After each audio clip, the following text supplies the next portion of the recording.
Good morning everyone, मेरा नाम मलकीत सिंह है। तो सबसे पहले हम जानेंगे कि कल की क्लास में हमने क्या किया था। कल की क्लास में हमने जाना कि हमारी हिस्ट्री क्या है, इतिहास क्या है। तो मैंने आपको बताया था कि इतिहास वह ग्रंथ है जो हमें अतीत में हुई घटनाओं के बारे में जानकारी देता है। तो हमने डिवाइड किया था हमारी हिस्ट्री को 3 मेजर पार्ट में। तो पहला पार्ट बनता है प्राचीन भारत यानी पुराना भारत, उसके बाद आता है मध्यकालीन भारत, उसके बाद पढ़ा था आधुनिक भारत। तो सबसे पहले पार्ट उठाते हैं मध्यकालीन भारत, क्योंकि सबसे ज्यादा क्वेश्चन ही मध्यकालीन भारत से बनते हैं। इसका शासनकाल रहेगा 712 से लेकर 1707 तक। तो आज हम पढ़ेंगे कि सबसे पहले इंडिया में आक्रमण किसके द्वारा हुआ। तो इंडिया में पहला आक्रमण किसने किया? अरब वालों ने किया था, क्योंकि आज का ही टॉपिक क्या रहेगा? मोहम्मद बिन कासिम। तो सबसे पहले हम ये जानेंगे कि मोहम्मद बिन कासिम को भारत में आने की क्या आवश्यकता हुई और ये भारत में इसने आक्रमण क्यों किया।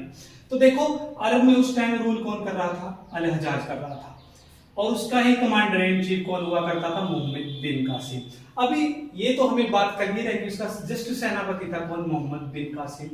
अब देखो, हमारा कोई लेना देना नहीं है किसी से, ना उनका लेना देना है किसी से। बात क्या हुई थी?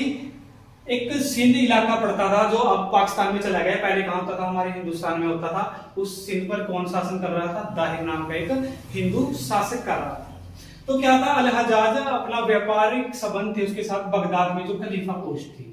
ये क्या करता था? जो इसके व्यापारिक जहाज कहां से होकर गुजरा करते थे? सिंध यानी देवल बंदरगाह से होकर गुजरे थे। एक दिन क्या हुआ? अल हज्जाज के सैन्य वो जो व्यापारिक जहाज है कहां से गुजर रहे थे? सिंध से होकर। तो दाहिर के ही सेनापतियों ने क्या कर लिया? उनके जहाजों को लूट लिया, और जिसका व्यापार जिसका क्या हुआ? नुकसान हुआ किसको? अल हज्जाज को। अब इस बात का पता किसको लगता है? अल हज्जाज को। तो वो पत्र लिखता है किसको? दाहिर को, कि जितना भी हमारा आपने नुकसान किया है उसकी क्या कर दो, आप भरपाई कर दो। इस बात से मना कौन कर गया? दाहिर गया। दाहिर कर गया। उसी को सबक सिखाने के लिए अल हज्जाज ने अपने सेनापति किसको भेजा? मोहम्मद बिन कासिम को भेजा। तो मोहम्मद बिन कासिम कब आया भारत में? 712 ईस्वी में आया। आते किस पर आक्रमण कर दिया? दाहिर पर। दाहिर पर आक्रमण करके इसने इसको हरा दिया।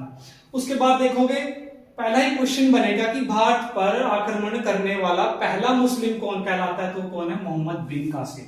और दूसरा क्वेश्चन क्या बनता है कि मोहम्मद बिन कासिम ने भारत पर कहां पर हमला किया था? वो क्या आता है? सिंध पर। ठीक है ना। अगर आपसे एक क्वेश्चन और बनेगा कि दाहिर था जो किस धर्म से रिलेटेड था? तो क्या था? ये हिंदू धर्म से रिलेटेड था। उसके बाद चलते हैं, आते ही क्या कहा?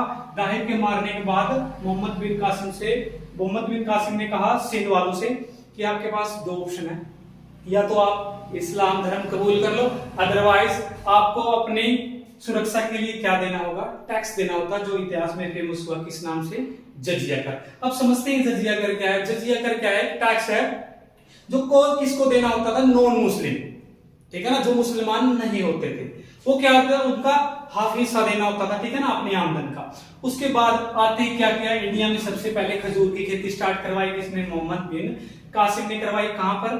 सिंध पर करवाई, ठीक है ना। उसके बाद पढ़ते हैं सर कि हम जानते हैं कि पुराने टाइम में क्या होता था? जिसके पास भी जितने ज्यादा हाथी होते थे, हम उसी राजा को शक्तिशाली मानते थे। लेकिन मोहम्मद बिन कासिम ने क्या किया? जब ये अरबी घोड़े लेके आया, तो अरबी घोड़े ऐसे थे कि फास्ट जोड़ते हैं हाथी से अरबी घोड़े। और आपसे क्वेश्चन बनेगा कि सबसे पहले इंडिया में अरबी घोड़ी लेके आने वाला कौन बना? मोहम्मद बिन कासिम बना। उसके बाद देखो, इंडिया में सबसे पहले ऊंट पालना किसने स्टार्ट करवाया? मोहम्मद बिन कासिम ने करवाया। उसके बाद मॉनसून शब्द जो कौन लेके आया? ये मॉनसून है जो एक अरबी शब्द है, जो सबसे पहले कौन लेके आया? मोहम्मद बिन कासिम लेके आया। उसके बाद सबसे इंपॉर्टेंट क्वेश्चन ये बनेगा कि भारत में सबसे पहले गोल्डन सिक्के या दिरहम कॉइन किसने चलवाए? मोहम्मद बिन कासिम ने चलाए। उसके बाद हम पढ़ते हैं इसके बारे में, थोड़ा और जान लेते हैं कि इसकी मृत्यु कैसे हुई नॉर्मल वे में। तो क्या था? दाहिर की 2 बेटियां जिंदा थी अभी, सूर्य देवी और निर्मला देवी, ठीक है। तो क्या किया? मोहम्मद बिन कासिम ने इनको दोनों को किडनैप करके कहां पर भेज दिया? अल हज्जाज के पास। अब देखो, अल हज्जाज के पास, क्योंकि अल हज्जाज के कितने बेटे थे? 2 बेटे थे। उनकी ही शादी करने के लिए भेज दिया। तो उनकी बेटियों ने क्या कहा अल हज्जाज से कि जो किया है मोहम्मद बिन कासिम ने, हमारी इज्जत पहले ही टूट चुका है, ठीक है ना। इस बात का बुरा किसको लगा? अल हज्जाज को लगा। इसीलिए अल हज्जाज ने 1714 ईस्वी में वापस अरब बुला लिया किसको? मोहम्मद बिन कासिम को। और वापस बुला के उसने क्या करवा दी? उसकी मृत्यु करवा दी। आज की क्लास इधर ही खत्म होती है। कल मिलते हैं नेक्स्ट टॉपिक के साथ। Thank you.